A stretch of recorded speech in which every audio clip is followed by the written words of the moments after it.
जूले नमस्कार सलाम नोनोमोगन।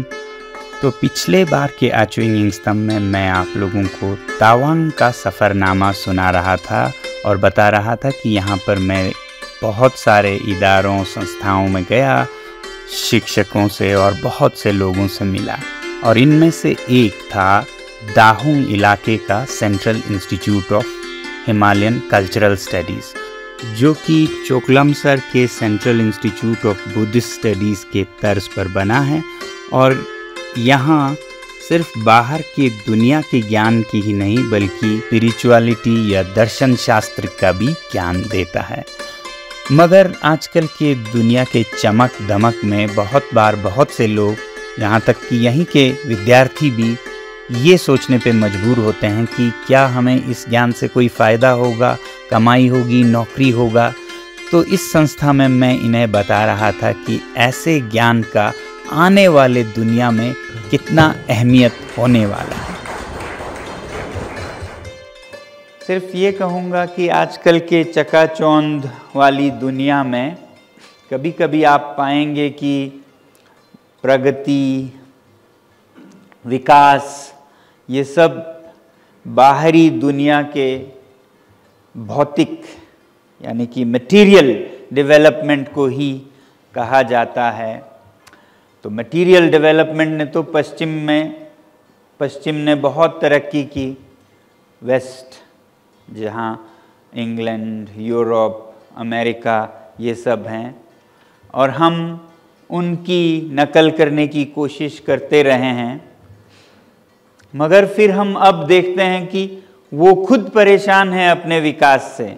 आप में से बहुतों को मालूम होगा या नहीं मालूम हो, वो खुद रो रहे हैं अपने विकास के नतीजों पर।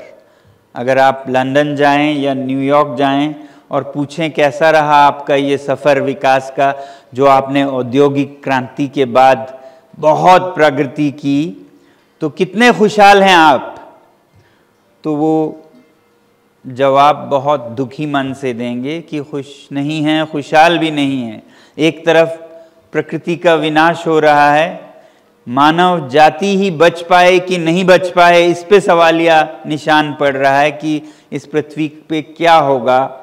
जिस तरह से प्रकृति का विनाश हो रहा है, जिस तरह से क्लाइमेट चेंज हो रहा है, जिस तरह से आपदाएं एक के बाद एक आ रहे हैं, कहीं बाढ़ आ रहा है, कहीं साइक्लोन आ रहा है, कहीं अकाल पड़ रहा है। तो ये जो 200-250 साल के औद्योगिक क्रांति में हमने प्रगति की, उसका अब हम कीमत चुका रहे हैं। यूँ तो कहेंगे ये कंपनी इतने बिलियन डॉलर्स कमा रहे, इस देश का इतना जीडीपी ग्रोथ है, मगर वो सब अब हम वापस चुकता करेंगे जब हमारे धरती का तापमान इतना बढ़ जाएगा कि एक तरफ हमारे ग्लेशियर्स पिघलते जाएंगे और पानी खत्म होने लगेगा। पूरे उत्तर भारत में त्राही त्राही होने वाली है। आपको पता है जो हिमालय के ग्लेशियर्स हैं, जो यहाँ अरुणाचल से लेके लद्दाख से लेके अफगानिस्तान तक, हिंदू कुश हिमालय के, उन ग्लेशियर्स पे 2 बिलियन लोग निर्भर करते हैं। 2 बिलियन को शायद 200 अरब कहते हैं, मुझे पक्का नहीं पता है, मगर 2 बिलियन, दुनिया के 8 बिलियन लोग हैं लगभग, उसमें से 2 बिलियन इन पहाड़ों के ग्लेशियर्स पर निर्भर करते हैं, किसी न किसी तरह से वो इन पे जुड़े हैं। तो 1/4 दुनिया की आबादी पर असर पड़ेगा अगर जलवायु परिवर्तन के होते ये सारे ग्लेशियर्स पिघल जाएंगे। तो आप समझ रहे हैं कितनी बड़ी कीमत चुका रहे हैं हम। जितना भी ग्रोथ के आप गिनतियां करें, ये सब बराबर हो जाएगा जब लोग पानी के लिए तरसेंगे, पानी के लिए जंग होगी। क्यों? क्योंकि हमने इतना विकास किया, इतना प्रदूषण किया, इतना एमिशन किया कि अब हम अपने पैरों पे कुल्हाड़ी मारना जिसे कहते हैं ना, जिस डाली पे बैठे हो उसी डाली को काटना, हम उस पे हंसते हैं, मगर उससे बड़ा मिसाल हमारी विकास की नीति रही है, जो ऐसा विकास करे कि ऊपर से हमारे ग्लेशियर्स पिघल के आ जाएं, और पिघल के वो शांति से नहीं चले जाते हैं, वो बाढ़ बन के, जैसे सिक्किम में हुआ, लेक्स फट रहे हैं कहीं, और अगले साल फिर देखेंगे कि अकाल पड़ गया है, कुछ भी नहीं उग रहा है, खाने के लिए मतलब तरसने लगेंगे लोग। तापमान इतना बढ़ जाएगा मैदानों में कि लोग जी नहीं पाएंगे वहां पर, 50 डिग्री से 55 डिग्री से, और 45-44 डिग्री पे फोटोसिंथेसिस तक रुक जाता है, यानी कि आपके खेत नहीं उगेंगे, क्योंकि गर्मी में पौधे भी बंद कर देते हैं अपने प्रक्रिया। तो एक तरफ खाने की त्राही, एक तरफ जीने की, इतने गर्मी में तो लोग भागने लगेंगे, मध्य भारत से लोग भागकर फिर और देशों में जाएंगे, तो वो देश उनको रोकने लगेंगे, तो युद्ध होने लगेगा। तो ऐसा कहा जाता है कि इस सदी के अंत तक जो खतरनाक तस्वीरें बनाते हैं एक्सपर्ट्स, उसके अनुसार तो शायद दुनिया की आबादी ही 8 बिलियन से घटकर 2 या 1 बिलियन तक रह पाए, जो कि ये धरती संभाल सकता है। जनसंख्या इतनी बड़ी, जिसके वजह से प्रदूषण इतना बड़ा, और फिर वो अय्याशी से जीते हैं, कोई सादा जीवन तो जीते नहीं हैं। गाड़ी चाहिए, वो भी एक नहीं 5 चाहिए, मकान चाहिए, वो भी एक उधर एक इधर चाहिए, कपड़े चाहिए, वो भी 3 जोड़े नहीं 30 जोड़े चाहिए, 30 जूते हैं, अब 31वां जूता चाहिए। इस तरह से जी रहे हैं कि ये विकास ही एक प्रश्न चिन्ह बन गया है। तो ये कैसे विकास हुआ जिसमें हम डूबने वाले हैं, बाढ़ में, पानी के कमी में, गर्मी में? ये क्या हमने पाया और क्या हमने खोया, कभी समझ भी आया? तो आज पश्चिम खुद परेशान है और प्रश्न कर रहा है कि ये हमने विकास किया कि विनाश किया। तो ऐसे में याद आता है पूर्व के ज्ञान की, पूर्व यानी कि भारत के प्राचीन ज्ञान की याद आती है। भारत ने कभी जो जीवन में संतुष्टि है वो बाहर से खोजने पर जोर नहीं दिया, बाहर के आलंबनों से नहीं, भीतर मन में खोजो, ये भारत ने ज्ञान दिया दुनिया को। भगवान बुद्ध ने 2500 साल पहले एक बहुत ही सुंदर सी बात कही, जिसका कि मैं सोचता हूं पूरे दुनिया को अगर समझ आए तो ये सब बदलने लगेगा। उन्होंने ये कहा कि किसी भी मनुष्य की उपलब्धि या सफलता इसमें नहीं है कि वो कितने इच्छाओं की पूर्ति करता है, कितने इच्छाएं वो पूरा कर पाता है, इसमें नहीं है। 1000 इच्छाएं पूरी करने से बड़ी बात है एक इच्छा को जड़ से निकाल देना, खत्म कर देना, भस्म कर देना। It is a greater achievement for a human being to eliminate a single desire than to fulfill 1000 desires. आप समझ रहे हैं कितनी सुंदर बात कही है। इच्छाएं तो कोई इसका खात्मा नहीं है, इच्छाएं बढ़ती जाती हैं। कितने इच्छाएं पूरी करेंगे? 10 कर ली तो 11वां निकलेगा, 12वां निकलेगा, 13वां निकलेगा। 1000 इच्छाएं पूरी करें तो बहुत बड़ा आदमी दिखेगा, इसने तो ये भी इच्छा पूरी की, वो भी गाड़ी भी ले ली, बंगला भी ले लिया, जमीन भी ले लिया, कपड़े भी ले लिए, ये लिया, वो लिया, वो लिया। उसको अगर हम कामयाब माने तो पूछें उससे, बहुत दुखी होगा। वो कहेगा अभी तो मेरा 1001वां इच्छा पड़ा हुआ है। तो इसका कोई अंत नहीं है। तो उन्होंने कहा उपलब्धि या सक्सेसफुल जिसे हम आजकल रोल मॉडल कहते हैं ना, रोल मॉडल वो ना हो आपका जिसने 1000 इच्छाएं पूरी की, बल्कि वो हो जिसने एक भी इच्छा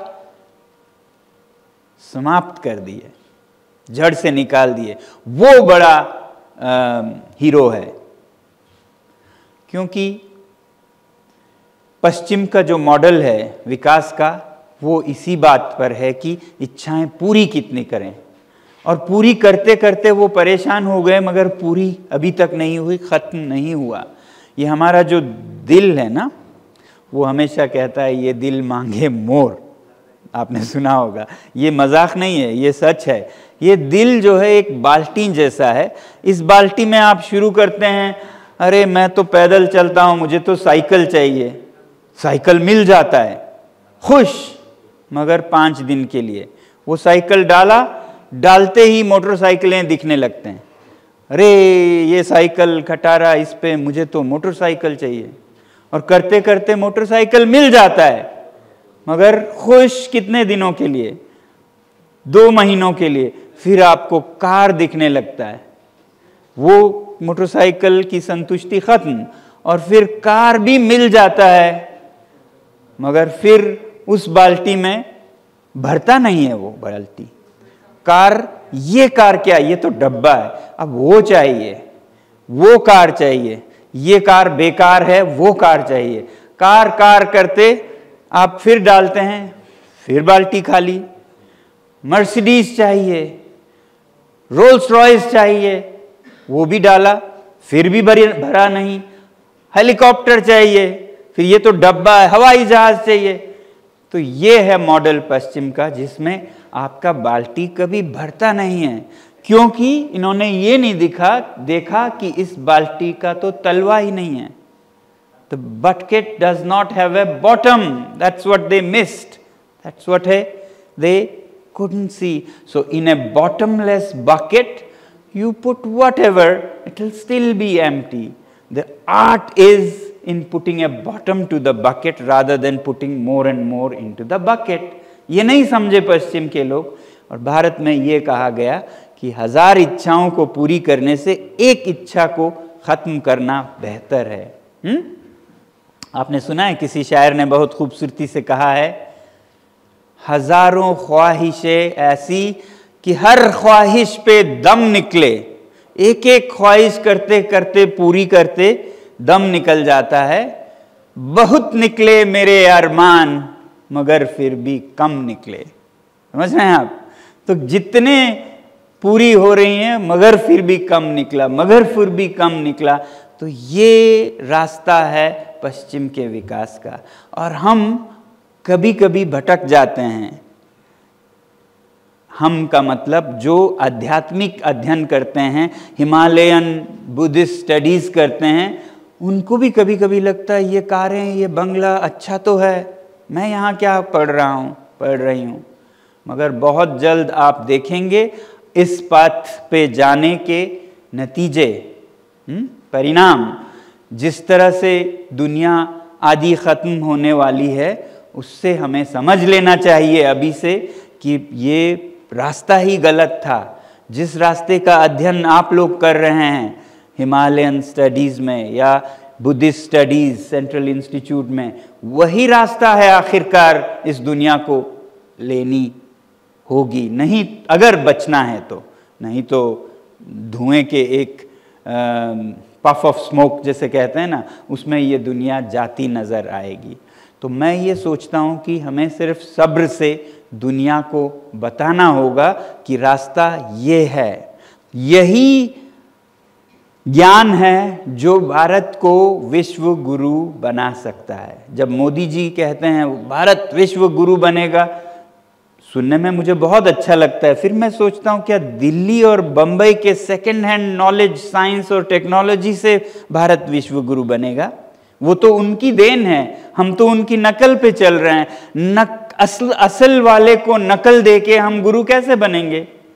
फिर मैं बताना चाहता हूं कि भारत विश्व गुरु जरूर बनेगा, मगर दिल्ली, मुंबई और कलकत्ता और चेन्नई के सेकेंड हैंड ज्ञान से नहीं। उनको वही दें जो उन्होंने हमें दिया, बल्कि अरुणाचल के पहाड़ों में जो जनजातीय लोग रहते हैं, लद्दाख के पहाड़ों में रहते हैं, छत्तीसगढ़ और मध्य प्रदेश के जंगलों में जो लोग रहते हैं, जिनको कला आती है सादा जीवन जीने की। अब ज्ञान वो चाहिए कि सादा जीवन, थोड़े में खुशी कैसे पाएं। वो जब ज्ञान हम दुनिया को देंगे तो दुनिया फिर दोबारा खुशहाल होगी। और आप लोग ऐसे एक संस्था में हैं जहां इन्हीं चीज़ों पर अध्ययन करते हैं, तो आपको बहुत गर्व होना चाहिए कि आप एक अलग पथ के पथिक हैं, बटोही हैं, बाट के मुसाफिर हैं, जो एक अलग रास्ते के बारे में जानते हैं या उस पर चलने की कोशिश कर रहे हैं। इस पे हमें बहुत आत्मविश्वास होनी चाहिए, गर्व होनी चाहिए कि हाँ, हम अलग हैं। क्योंकि बहुत बार मैंने ये देखा है कि अलग होने पे लोग उदासीन हो जाते हैं। ये हम क्या कर रहे हैं, ये हम क्या पढ़ रहे हैं, वो देखो वो स्कूल, वो कॉलेज, वो तो ये पढ़ रहे हैं। अरे हाँ, वो जो पढ़ रहे हैं वो चमक धमक की है, 4 दिन की है वो चमक दमक, आगे बहुत अंधेरा है। और यही रास्ता हमें उजाले की ओर ले सकता है, यही रास्ता हमें विश्व गुरु बना सकता है, जो आज आप पढ़ रहे हैं या हमें पढ़नी चाहिए। तो मैं ये उम्मीद करता हूँ कि ऐसे इंस्टीट्यूट्स जो भारत में हैं वो बिजली के खंभे बने जो औरों को रास्ता दिखाए, और आप लोग वो एम्बेसडर्स बने, दूत बने दुनिया में, जो इस नए पथ की दुनिया को बता पाए। और विश्व गुरु हैं तो गुरु के जो दूत हैं भारत के, विश्व गुरु भारत के दूत हैं, वो आप लोग हैं। तो ऐसी शिक्षा बल्कि हर स्कूल और कॉलेज में चाहिए। ये पश्चिम के जो नकल है, सिर्फ साइंस, मैथ्स, टेक्नोलॉजी, ये हमें डुबा के रखेगी। तो इसलिए कहीं इससे पहले आप ना हौसला छोड़ दें। मुझे तो डर ये है, एक और शेर है, बड़े गौर से सुन रहा था ज़माना, खुद ही सो गए दास्तां कहते कहते। आज दुनिया सुनने को तैयार है जो आप सुनाने जा रहे हैं, जो आपने सीखा है।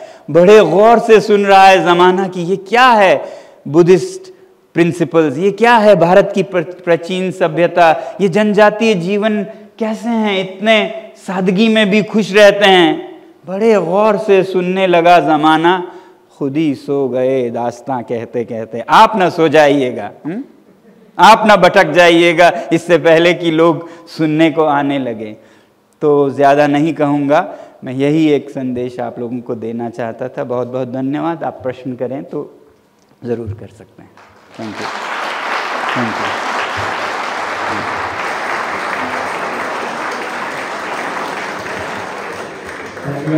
यू।